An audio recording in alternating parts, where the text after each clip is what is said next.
This may be the most random and weird video that I've put out in a while, but it's intended to support anybody who is looking to increase their benefits from doing a 21-day purification or a 2-day purification or however long you're going to do it. A sauna is something that I want to go through some information on and why I've made it my intention to increase my time in the sauna, not just while I'm doing this, but definitely while I'm doing this 21 days. So it was Saturday night. And no, I don't spend every Saturday night sitting in a sauna. It's usually Sunday night. I do have fun from time to time. But I'm in the sauna, and these two young gentlemen come in, probably, in their teens, late teens, probably 17, 18. And first of all, they're on their phones the whole time and they're with the volume up, anyway, give them some grace. And but the one keeps saying to the other, how much longer? How much longer? Finally, I had to say, guys, what's your goal here? How long are you guys planning on being in here? Because it's kind of a sacred space to be calm and relaxing. They said, well, 15 minutes. And I said, okay, great. Good for you guys. And they're like, well, how long are you going to be in here? And I said, well, I'm going for an hour tonight. And they're like, oh, you're gonna die. I'm still alive. So there's a lot of confusion around this too, and so much information. So I'm going to share with you some thoughts on why I would go for a whole hour in there, and would I recommend it? Probably not. And if you are considering doing it, what I would do to support that. But first, let me talk a little about why we would do this in the first place. So I'm in the middle of getting my slides ready for my talk or my class with the Gate Institute on dementia, Parkinson's, Alzheimer's. And I'm starting with detox. And this is the thing that a lot of people don't realize, is that there's a huge portion of the toxic burden on us that is affecting our brains. And it just blows my mind when people say things like 80,000 chemicals. And so I was looking for ways to see this. And even the New York Health Foundation was showing, look, here they are. And they list all of these. Growing body of evidence shows that the smallest dose of them. So not to freak you out, but to say, look, we probably would do well to find more time detoxifying. So specifically, when it comes to the brain, I'm just going to go a little bit into that real quick. If you do a study sauna dementia search, this same study always comes up. So, a 2016 study in Finland found that men who saunaed 4 to 7 times a week had a 66% lower risk of dementia compared to those who sauned once a week. Now, this comes from this study that most people really cite when it comes to saunaing in general, because this was a massive study. 13,994 men and women aged 30 to 69 and free from dementia diagnosis. And there was a 39-year follow-up. So a lot of people look at this study for a lot of information. It's not the only one. There's a lot of great information out there on this. Interesting, when you get down and look into it, it'll talk about those who were drinking alcohol with it. That was a big thing. This happens a lot. But this was the study that made me think, okay, maybe I'll try just an hour just to see how, and if I'm going to commit and take the time to do it, I might as well sit in there and get the maximum benefit. Now, it was only 10 healthy males and 7 female volunteers that were exposed to dry heat. And this is a Finnish sauna at 80 degrees Celsius, which is somewhere around where we want to be, about 176 Fahrenheit. That's probably somewhere around the sweet spot. And they were showing this huge increase in growth hormone, up to 16 times, and 2.3-fold increases. So this was interesting. If we're trying to maximize the benefit, maybe there's a time and a place to do that. And a part of me was just like, I'm just going to do it now because these guys said I was going to die. Now, I tried to get into a conversation with them because I thought, well, this is interesting. These guys are really trying to do something for their health. And they were asking me why I would do that. But they didn't stick around long enough because 15 minutes was just far too much for them to be able to endure beyond that. So how long do you really need to be in there? Now, 10 minutes is good. 15 minutes is better.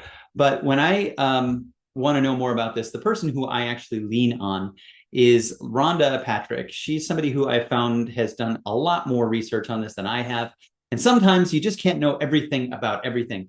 And so I really think that she has a lot of great information to share. She does talk about the benefits of it, cardiovascular, neuroprotective, mental well-being, all of these great things. But specifically, this is why I'm focusing on it, detoxification. And not just detoxification in general, but excretion of heavy metals through the sweat. And that is what I'm getting at the end of all of this. If you don't have the time to exercise, or if you cannot exercise, you still need to sweat. And we need to get that sweat to get rid of these heavy metals. Research has shown that sauna bathing can help remove toxins like cadmium and aluminum from the body and support overall detoxification. There are multiple benefits. Of course, she says consult a healthcare professional. I totally agree with that. Listen to your body. If I can't claim to be an expert on everything, and I would say that maybe she's not the world's leading expert, but I have learned a lot from her. She's worth examining if you're going to get into this. Now, the heavy metal thing, I'm just going to give a throwback to here. Dr. Derek Strong did a great presentation on this test called the MVX, and that is one of those things that is going to give you one of the greatest predictions of your mortality in the next few years. And a big piece of that is attributed to heavy metal accumulation in the body. So I think we do need to be mindful of our exposure, which is a lot of what I go through in that course, but also our ability to get rid of it, because it's almost impossible to be avoiding all of the things that we're breathing in and drinking in these days. So the best we can do is support our body's ability to get them out. And if we're not sweating at least a couple times a week, 4 to 7 times is what they were getting some of the best benefits in that study. But we got to make sure that we're making that commitment to ourselves to find times to do this. And I'm currently only doing it twice a week, so I need to step up my game.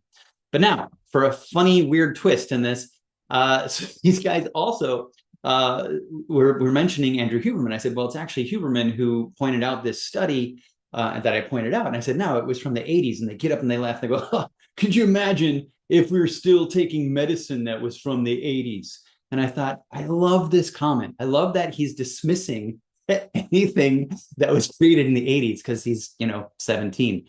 And it made me think. I said, well, we should think about these things. So let me look at some of the drugs that are the top drugs, because he said medicines in the 80s should be dismissed.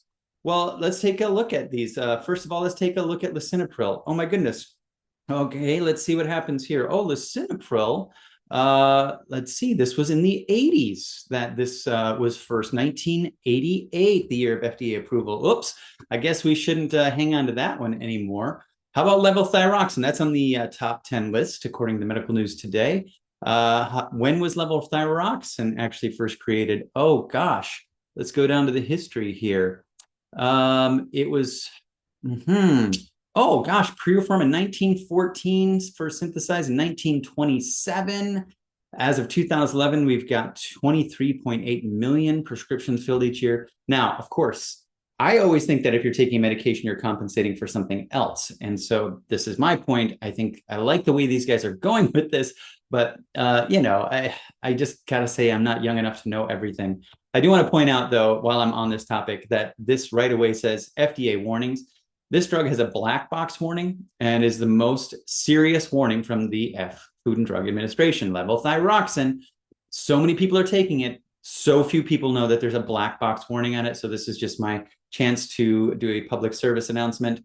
Atorvastatin is number 3. This is one of the most common ones I see here. And when was this one? Oh, look at that. First patented in 1986, another one from the 80s, guys, and approved for medical use in the United States in 1996. So according to these guys' math, we should probably not be taking these any longer. Well, while I've got this up, I just want to share, and I'm not trying to be too confrontational, and this is where I said I'm taking a weird twist. When I was looking this up, it just really blew me away, all the warnings that are on this and all the things that you should know about that you shouldn't be doing with this. There are so many drugs that it will interact with, antibiotics, fungal drugs. There's so many warnings on this medication. So, keep in mind, if you're having some problems, make sure you double check your medication and see if there is a healthier or better way that you can achieve what you're looking for. Take the time to really understand the medication you're taking every day. Just because it was prescribed to you by a doctor doesn't mean that you shouldn't take the responsibility to learn more about the warnings and problems with that. Okay, weird twists. But now back to my sauna. I think, and according to Rhonda Patrick, there's a sweet spot somewhere between 20 and 30 minutes, probably a really good time. I find it interesting that on the Wednesday mornings when I meet with my good friend Carla, who has opened up her infrared sauna for those who are doing these purifications. She's made some great offers for people to do that. It's a 30-minute timer that goes off. So there's a lot behind that time, and you do get more benefits, way more at 20 minutes than you could do at 10 minutes. So I would encourage that.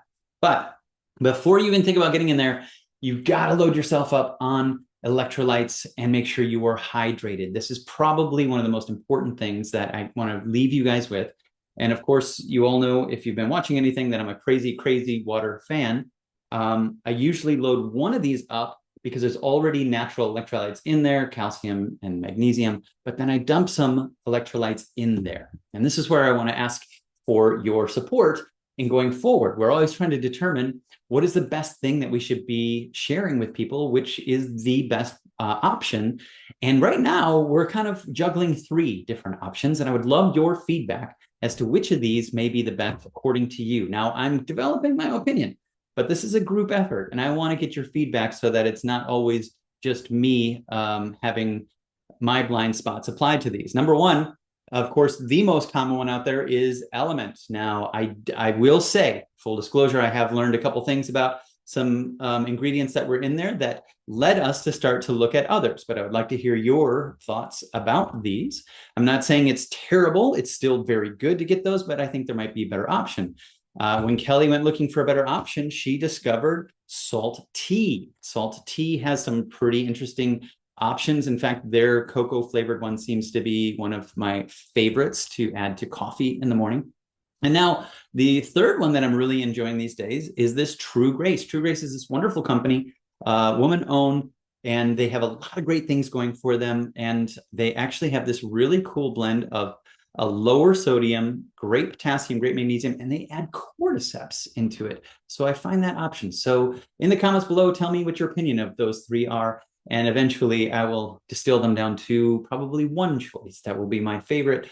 But I always like to give people options and let them know about all of their options. And that's why I want to encourage and remind you of this long-term option that we've all had of sweating when it comes to detoxifying and finding ways to make sure that you can do that in a healthy way. Make sure that you're getting the electrolytes to help you with that. But it is important, and specifically if we are trying to get rid of heavy metals, that may be something you want to find in your life. And whatever that looks like for you, try to find that. Any questions below, let me know. Oh, one last thing. It helps with lymphatic. So I actually, while I'm in there, I take a towel and I dry myself off like a lymphatic massage, right? And I've had a few of those in the past, and I would love somebody to give me some thoughts on whether that is actually giving the benefit that I am believing it's given me while I'm in there. But I'm doing everything I can to be able to maximize it, making sure I'm wiping the sweat off with a good clean towel, and also deep breathing. Oh, and one last thing. I want to make sure that I am not inducing stress more than the stress that I'm accepting from being in the heat. There's a difference between stress that you are in control of and stress that you feel you're not in control of. And this is always going to be one that you are going to be in control of because you can leave at any time. But one of the things that I challenge myself to is make sure that I'm in a position that is encouraging testosterone. I'm in a power pose. If I feel like I have to get to a position where I am leaning forward and no longer in a power pose, that's a signal to me that I might start be sending a signal to my brain that I'm in a stress state and increasing too much cortisol. So that's when I'm actually going to leave well before that hour, even though in this instance, it was very challenging. But of course, sometimes a little competition is good for you too. So I wasn't going to let those guys tell me that I couldn't be in there for an hour. All right, thank you for hanging with this weird video, but we're here always to find new ways to give you things that you can do to make sure that you are removing those obstacles to your healing and increasing those things that are going to continue to heal you. And I do think that sauna is one that's worth investigating and worth keeping in your life. Have a great one.